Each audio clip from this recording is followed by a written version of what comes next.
Republic Dastak, आंदोलन जीवी, ये चीज़ें आपने सुनी होंगी। आज से 2 दिन पहले आज तक पर एक बड़ा लंबा एपिसोड चलाया गया था 9 बजे ब्लैक एंड व्हाइट पे। सुधीर चौधरी जाने माने पत्रकार है, जो महिला हमारे साथ खड़ी है, उनको आंदोलन जीवी बताया गया और कहा गया कि अगर जब भी लड़ाई थी 1 रैंक 1 पेंशन की, उसमें भी ये चेहरा दिखा। जब लड़ाई आई किसान आंदोलन की, उसमें भी ये चेहरा दिखाई दिया। और आज जब पहलवानों की बात हो रही है तो उसमें भी इनको आंदोलन जीवी बताया गया। मैडम, आप आंदोलन जीवी हैं, आपका स्वागत है। नेशनल लेवल के चैनल वाले के पास इतना टाइम है कि एक आम महिला के फोटो को ढूंढ के इकट्ठा करता है और 15 मिनट एक ही महिला के नाम पर बोलता है। इसका मतलब सरकार, मेरे जो सख्त सवाल थे, जो मेरे सच्चे सवाल थे, उनसे सरकार डर रही है या सरकार इस मीडिया में बैठे सरकार के लोग डर रहे हैं मेरे सवालों से? मैं हमेशा सच के साथ देती हूँ, जहाँ अन्याय होता वहाँ हमेशा खड़ी रही हूँ, आगे भी खड़ी रहूँगी। किसी को ये आंदोलन जीवी लगी है, उनकी सोच है। जहाँ जहाँ ये होगा, अन्याय होगा, मैं हर जगह। उन्होंने 3 आंदोलन का उन्होंने फोटो दिखाया। पहला था 1 रैंक 1 पेंशन का, जिसमें आपने अगुवाई किया था, क्योंकि आप आर्मी से, आपके परिवार से है भी, तो एक तो मान लीजिए उसमें आई। दूसरा था किसान आंदोलन, उसमें भी आपने चढ़ बढ़ करके हिस्सा लिया। तीसरा ये आंदोलन, तीनों की फुटेज को इकट्ठा करके, और सुधीर चौधरी ने लगातार 20 मिनट तक आपके ऊपर हमला किया। इस महिला को देखिए, इस महिला के चेहरे को देखिए, ये महिला आंदोलन जीवी है। ये हर जगह पहुंच जाती है चेहरा दिखाने के लिए। देश का दुर्भाग्य है, हमारे देश में जो समाज करता है, जो मदद करता है लोगों की, उन लोगों को बुरा कहते हैं। लेकिन दूसरे देशों के लोग, टाइम मैगजीन जो अमेरिका की मैगजीन है, जब हम किसान आंदोलन में मातृशक्ति समर्थन कर रही थी, टाइम मैगजीन ने हमारा फोटो भी छापा, हमारे जो काम कर रहे थे, हमारे जो संघर्ष था, हमारे संघर्ष को छापा। लेकिन हमारे देश की मीडिया अगर कोई महिला या कोई भी पुरुष कहीं संघर्ष कर रहे लोगों का साथ देता है, किसी गरीब की मदद करता है, उन लोगों को ये आंदोलन जीवी बताते हैं। मैं पूछना चाहती हूँ उस पत्रकार से, तेरा जो ड्यूटी बनती, क्या तू ईमानदारी से अपनी ड्यूटी कर रहा है? अरे उसने ड्यूटी करनी चाहिए थी। अगर उन्होंने ईमानदारी से एक ड्यूटी दिखाया होता, अगर उन्होंने ईमानदारी से एक ड्यूटी होती, तो आज इन बेटियों को 15 दिन यहाँ नहीं बैठना पड़ता। और इन बेटियों को न्याय दिलाना दूर की बात, इन बेटियों को बदनाम किया जा रहा है कि यहाँ राजनीति हो रही है। कभी कहते हैं एक ही परिवार की बेटियाँ हैं, ये बेटियाँ 100% सच बोल रही हैं। इन बेटियों ने जो आरोप लगाया है वो सच आरोप है। एक जवाब आप, और चौधरी ने एक बहुत बड़ा सवाल और उठाया था आपका, एक उसमें क्लिप वायरल हो रहा था, बेटियों के साथ रो रही थी जिस दिन रात की घटना थी, और बार बार आप उनके आंसुओं को पोंछ रही थी। तो उन्होंने क्लिप चलाया कि ये नकली माँ है, ये बबीता और तमाम जो खिलाड़ी हैं उनकी माँ नहीं है। अरे इतनी सच्चाई बताने क्या हो सकता है? माँ होती है, औरत खड़ी है, उसे कष्ट हुआ, रो रही है। अगर किसी की बेटियां, जब ये बेटियां रो रही थी तो टीवी पे देखने वालों के भी आंसू आ रहे थे। तो जब मेरे सामने 2 बेटियां, और वो भी भारत का गौरव, और वो बेटियां कांप रही थी, आपने देखा होगा, जिसने टीवी देखा हो, दोनों बेटियां इतनी घबराई हुई थी। थोड़ी देर पहले, 15 मिनट पहले, पुलिस ने उनके साथ धक्का मुक्की की थी, पुलिस ने गंदी गंदी गालियां दी थी उन बेटियों को। उन बेटियों ने कभी सोचा नहीं था कि जो सुरक्षाकर्मी यहाँ खड़े हुए हैं हमारे सुरक्षा के लिए, वो हमारे ऊपर धक्का मारेंगे। पुलिस के जो पुरुष थे उन्होंने उनके ऊपर धक्का मारा था। तो मैं जब वो दोनों बेटियां रो रही थी तो मैं उनको संभालने की कोशिश कर रही थी, मैं उनको हिम्मत दे रही थी, अगर पूरा भारत तुम्हारे साथ है, तुम रो मत। लेकिन वो बेटियां इतना फूट फूट के रो रही थी, अगर उनको संभालते हुए भी मैं भी अपने आप को नहीं रोक पा रही थी। और उसी के बीच में हमारे पीछे की साइड, आपने देखा होगा, मैं बार बार पीछे देख रही थी। मैं क्योंकि उस टाइम यहाँ पे कोई बड़ा आदमी नहीं था, ना कोई महिला थी, ना कोई पुरुष था, सिर्फ ये बच्चे थे, खिलाड़ी थे। तो मैं दोनों बेटियों को उनके कंधे पे संभाल भी रही थी, अगर बेटा रो मत। हमारे पीछे एक भाई जिसका सिर टूटा हुआ था, उसके सिर से खून निकल रहा था, राहुल यादव, और मैं बीच बीच में, मुझे उसकी चिंता हो रही थी। मैं दोनों बेटियों को पकड़ के खड़ी हुई थी और बार बार उनको बोल रही थी कि इसको हॉस्पिटल लेके जाओ, क्योंकि वो भाई बार बार बेहोश हो। वही रोना आपका तो नगवारा गुजर गया ना सुधीर जी को, अच्छा नहीं लगा उनको, रो रही है, ये तो आंदोलन जीवी है। अगर किसी के दुख में किसी को रोते हुए देख के आपको आंसू आ गए तो कोई गुनाह है क्या? उनके नजरों में गुनाह है तो सजा दिलाइए ना, करवाइए ना केस। केस बनता, कौन सी धारा बनती है? अगर किसी का दुख देख के अगर किसी महिला के आंख में आंसू आ गए तो हमारा तो दिल ऐसा है भाई, हमारे को आंसू जल्दी आ जाते हैं, वो पत्थर दिल होंगे जिनके आंसू नहीं आए। भी बार बार क्लिप चल रही थी कि जब उस दिन दिन पीटी उषा यहाँ पर आई थी समर्थन देने।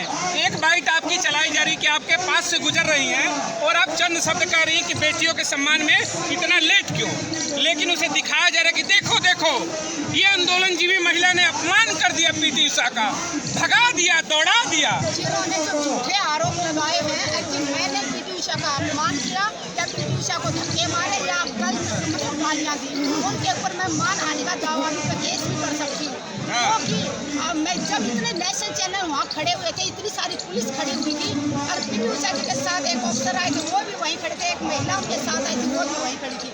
मैंने ना तो कोई उनके साथ गाली गलौज किया ना उनको टच किया, जितने दूर आप मैं इतनी दूर में खड़ी हुई थी। और मेरा पहला सवाल था पीटी उषा जी से, मैडम जब आप मेडल लाए थे तो पूरे देश ने आपका सम्मान किया था। दूसरा मेरा सवाल था 2-3 दिन पहले आपने मैडम इस आंदोलन के बारे में जो बोला उससे महिला सम्मान, महिला पूरे समाज का अपमान हुआ है। मेरा तीसरा सवाल था आप एक महिला होते हुए महिलाओं का अपमान क्यों किया। मेरे 3 ही सवाल थे। इसके अलावा मैं दावा करती हूँ कि कोई भी एक भी शब्द मेरे मुँह से निकला हुआ बता दीजिए या मैं उन पर कहीं टच कर रही हूँ वो बता दीजिए।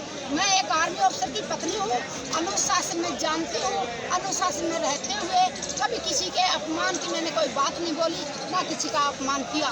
तो जो लोग जानबूझ के देश में भ्रम पैदा कर रहे हैं अगर पीटी उषा का अपमान किया, हम क्यों अपमान करेंगे? क्योंकि वो भी भारत की बेटी है, उसने भी भारत का गौरव बढ़ाया। तो इन 3 सवालों के अलावा अगर मैंने कोई शब्द बोला हो तो मेरे सामने लाके दिखाएं। आपको लगता है मैडम कि मीडिया जानबूझ करके ट्रैप लगा रही है और आपको फंसा रही है? तो हम फंसने वाले नहीं है। सच को कितने दिन दबाओगे आप? जो सच की लड़ाई लड़ता, जो सच बोलता उसके साथ ऊपर वाला होता है। तो अगर वो सच बोल रहे हैं तो क्लिप दिखाएं जहाँ पे मैंने उनको टच किया हो या मैंने कोई शब्द कहे हो। एक आखिरी सवाल लूंगा, लंबा हो गया, आप भावुक हो चुकी हैं। मैं नहीं चाहता कि आंसुओं पर रोटी सेकी जाए। बिल्कुल नहीं सेकना चाहिए। महिला है, महिला के सम्मान में आई है, हम भी सम्मान करते हैं। मैं भी कमजोर नहीं हूँ, लेकिन मेरे जो आंसू है ना ये मुझे कंट्रोल करने के बाद भी जो रुक नहीं पा रहे हैं, तो मैं लोगों से कहना चाहती हूँ कि मेरे आंसू को मेरी कमजोरी ना समझे। सुदेश जी, मीडिया को क्या जवाब देना चाहेंगी आप जो मीडिया चला रही है आपके खिलाफ? यही कहना चाहूंगी कि आप झूठा आरोप लगाना बंद करें। ये ना हो कि मुझे मानहानि का दावा करना पड़े आपके ऊपर। ना तो मैंने पीटी उषा जी को टच किया था, ना ही मैंने कोई गलत शब्द कहे थे। अगर है टच किया हो या गलत शब्द किए हो तो आप मुझे वीडियो दिखाएं, फोटो दिखाएं। जो मैंने अभी आप सबके सामने बोला सिर्फ वो 3 शब्द किए थे। आप चाहे पीटी उषा मैं से बात कर सकते हैं, पूछिए कि क्या उस मैडम ने उस महिला ने आपको टच किया था, क्या आप शब्द कहे थे? उनके साथ एक ऑफिसर भी थे, एक महिला भी उनके साथ आई थी। चलिए आप भावुक हो तो ये नहीं तो मीडिया कह देगी आप घड़ियाली आंसू आ रही है। मैं उनको जो कहना है कहे, मेरा जो दिल करेगा वो मैं काम करूंगी। मेरा दिल जानता है कि मैं सच के साथ खड़ी हूँ। सुधीर चौधरी के लिए मैडम एक आपका जवाब मैं चाहूंगा, क्योंकि वार्ता ही उन्हीं से शुरू हुई थी। क्यों ना हम खुल के कहें कि हाँ हम आंदोलनजीवी हैं। अगर सच के लिए लड़ना आंदोलनजीवी है तो हम आंदोलनजीवी हैं, स्वीकार करते हैं। मैं बिल्कुल स्वीकार करती हूँ कि अगर अन्याय के खिलाफ आवाज उठाना, किसी पीड़िता की मदद करना, उसका साथ देना आंदोलनजीवी है, तो मैं गर्व से कहती हूँ कि हाँ मैं आंदोलनजीवी हूँ। लेकिन मैं बिकने वाली नहीं हूँ। जैसे वो बिकी हुई खबर दिखाते हैं, झूठ फैला रहे हैं, देश में जहर घोल रहे हैं। नफरत का जहर कौन घोल रहा है देश में? मीडिया वाले। तो सबसे पहले देशद्रोह का केस मीडिया वालों पे होना चाहिए जो नफरत का। सोशल मीडिया देश के मान सम्मान में अगर अगला कोई और बड़ा आंदोलन होता है देश में तो ये चेहरा दिखेगा, कहिए अगर उसे दिखेगा। अगर मुझे लगा वो आंदोलन सच है, हाँ। जहाँ जहाँ मुझे लगेगा कि वहाँ जो लड़ाई चल रही है वो सत्य के साथ है, हाँ। मैं सच के साथ हमेशा खड़ी मिलूंगी, चाहे वो किसी जाति का हो, किसी धर्म का हो। हर जगह जहाँ सच की लड़ाई लड़ी जा रही है। आंदोलन देश में बहुत होते हैं, तो मैंने को दिल्ली आंदोलन में क्यों देखा?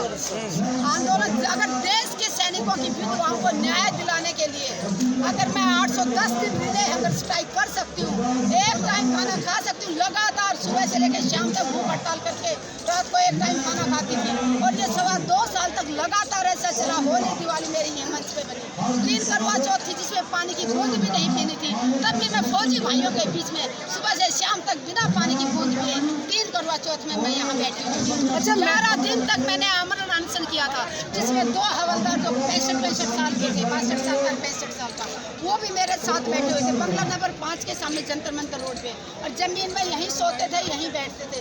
8 दिन तक जब ना मेरे अंदर नमक गया ना चीनी गई, और सिर्फ पानी की बूंद पी रहे थे जब होश सूख रहे थे। तो जब 8वें दिन में बेहोश हो गई तो मिलिट्री हॉस्पिटल में RR हॉस्पिटल में एडमिट किया गया मेरे को। और जो आंदोलन जीवी बताते हैं तो मुझे कोई फर्क नहीं पड़ता। मुझे इस बात ये 1 मिनट कैमरा दिखाना, ये पीड़ा होती है कि आंदोलन जीवी बनने में, एसी पे ऑफिस में बैठकर बड़ी बड़ी बातें करना और किसी को आंदोलन जीवी बता देना आसान होता है, लेकिन हकीकत में जब जमीन पर आकर आंदोलन जीवी बनेंगे तो भूखे पेट सोना पड़ता है और हॉस्पिटल में जाना पड़ता है। सुधीर जी याद रखिएगा। पुलिस की लाठियां भी बहुत बार खाई हैं। 30 अक्टूबर 2017 को हमारे मंच से जब घसीट के लेके गई थी, मुझे 15 पुलिस वाली मुझे घसीट रही थी और बस में डाल के अकेले को पार्लियामेंट थाने में लेके गई थी। और रही बात किसान, और ऊपर से बलात्कार की भी धमकी दी गई थी मुझे। और जब मैं शिकायत दर्ज करने गई, दिल्ली की बात कर रही हूँ मैं, 14 महीने बाद मेरी FIR दर्ज की थी दिल्ली में, और वो भी तब जब मैं महिला आयोग गई, दिल्ली महिला आयोग गई, स्वाति मालीवाल के पास गई और साइबर क्राइम गई। जब दोनों तरफ से दबाव आया तो 14 महीने बाद FIR दर्ज हुई, और अभी मामला 30,000 कोर्ट में चल रहा है 5 सालों से। आज तक नहीं ढूंढ पाए कि आर्मी ऑफिसर की पत्नी को बलात्कार की धमकी देने वाला कौन था। इतने गंदे गंदे शब्द लिखे थे, अभी जो निर्भया के साथ किया वो सुदेश के साथ करो। अभी मोदी 1 रैंक 1 पेंशन नहीं देगा, मोदी का ये ले लो, मोदी सुदेश के वो करेगा। इतने गंदे शब्द कि जुबान पे भी लाते हुए शर्म आती है। मतलब टारगेट आप पहले से ही हो। मैं कह रही हूँ, मैं बोलती हूँ खुल के, जो खुल के बोलता है वो ही सरकार का टारगेट होता है। तो मैं 2017 की बात कर रही हूँ, जो है आप बलात्कार की धमकी की बात कर रही हूँ। और किसान आंदोलन हुआ, मेरा बाप खेती करता है, मेरा भाई खेती करता है, जाके मेरे गांव में जाके देख लो। और मैं खुद भी खेती कर सकती हूँ, मैंने गेहूँ भी काटना आता है, नोड़ा भी करना आता है, घास भी काटना आता है, गोबर भी बांधना आता है, दूध भी काटना आता है। ये नकली जो नेता है ना, हेलीकॉप्टर से आके अरे एक हाथ में दराती लेके कहते हैं किसान, हम वो किसान नहीं, हम असली किसान हैं। और जब किसानों की लड़ाई चली, मेरा बाप और भाई वहाँ बैठे थे, मेरी माँ बैठी थी ट्रेन की पटरियों पर रोके हुए, तो क्या बेटी रुक सकती है? और मैं वहाँ पे भी गई और किसान आंदोलन में टिकरी बॉर्डर पे 13 महीने रही, और 5 बार 11 महिलाओं को लेके वहाँ पे भी